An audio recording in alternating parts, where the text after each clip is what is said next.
Welcome to Financial Fridays. I'm your host, Glenn Cleland, aka the Intellectual Venture Capitalist. I've gone from investing in stocks to investing in students. In this Financial Fridays, I'm going to be doing part one, Farewell to the SIF Graduates.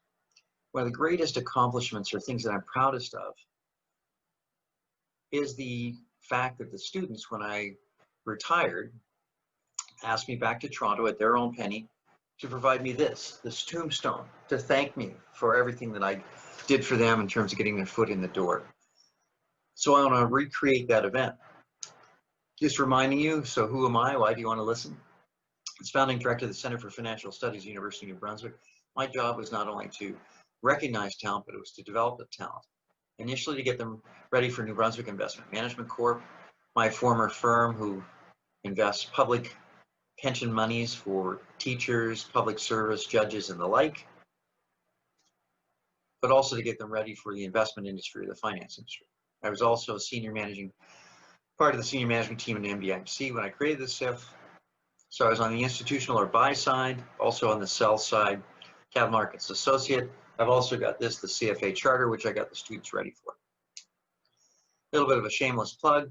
UNB Student Investment Fund, which I created back in 1998, was the first in the Atlantic region, profiled in the National Post. We were profiled in the Globe and Mail for our unique investment strategy that we're teaching the students, risk-controlled active management, which uses a market-neutral technique to get extra alpha, which is a hedge fund technique. We're the #1 asset undergraduate program in Canada when I left in 2017 with $9 million in assets under management, and yes, it is real money. With the CFA curriculum embedded in the program, we're one of a kind in the world. Now, I've been talking about the SIF key performance indicators. I encourage you to see the videos on a portfolio performance, which is one video on risk-controlled active management, another one on real money, real time, real performance. The CFA pass rates, that is our unique teaching methodology, which we called Stairway to Employability. I called myself the anti-Trump. My job was to get them hired, not fired. Throughout, we talk about the competitions, the 15 competitions we were in, and the fact that we actually won 5 of them internationally. But what I want to focus on right now are the careers and how well they've done. Now, I encourage you to see the video, Proudly UNB, the fact that these students have done so well, they've won the highest awards at UNB. But my highlight by far was when they asked me back to Toronto at their own expense. And if you can imagine, there are 40 graduates in the program. There's over 200 that are actually in the program. So what I want to do is recreate the speech that I did, and I'm going to do it in 2 parts, so it's not quite too dry, and how I tried to inspire the SIF graduates in my farewell party. And it went something like this. Thanks, Faber. I want everybody to stand up. You heard me? Stand up. I want you to congratulate the person to your right. Now congratulate the person to your left. You see, you have collectively created the best student investment fund program in the world. We are first in the Atlantic region, ahead of schools such as St. FX, Mount Allison, Dalhousie, St. Mary's Memorial. With the 8.5 million in assets under management, we're #1 undergraduate school in Canada, moving ahead of UBC. And with the CFA embedded in the program, we're one of a kind in the world.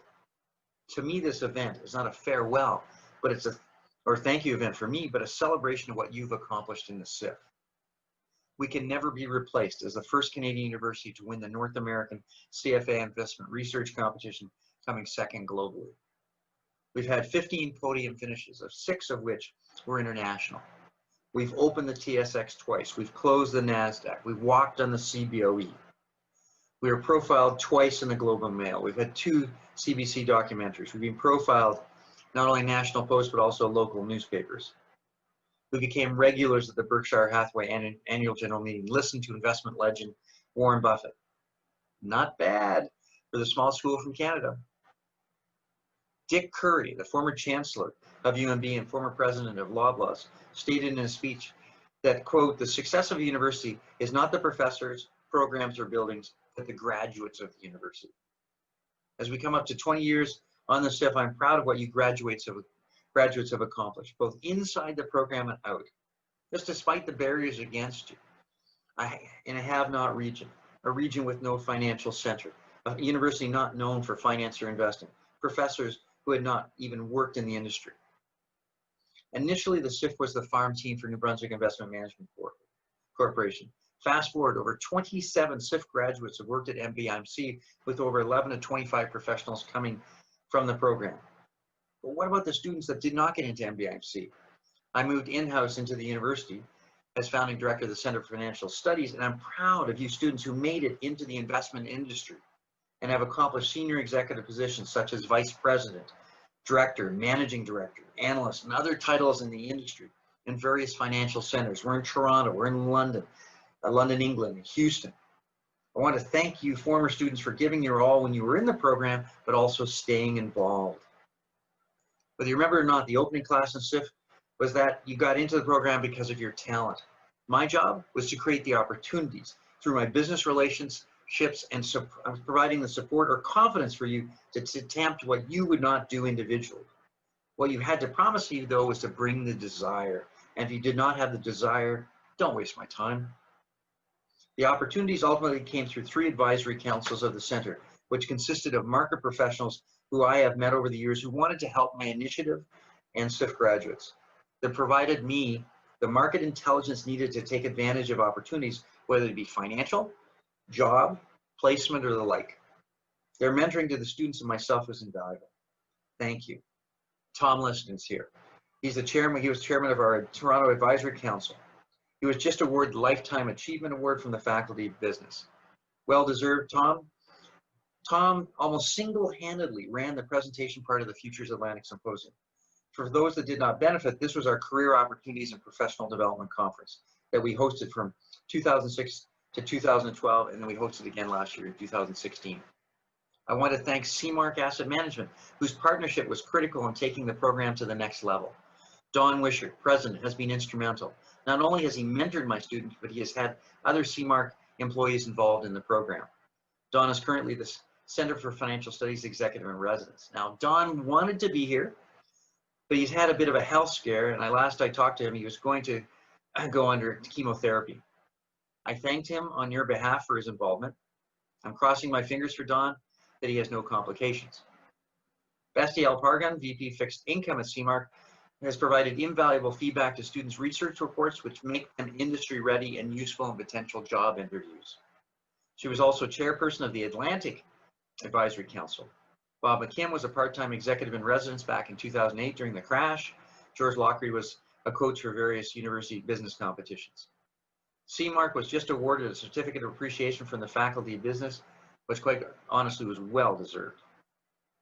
Although I gave you student support and created an atmosphere of we can do it, I needed support from the faculty, and my biggest factors were deans of the day, Dean Dan Coleman and subsequently Rob Austin, who provided me the latitude to reach new heights, but were available if I needed assistance.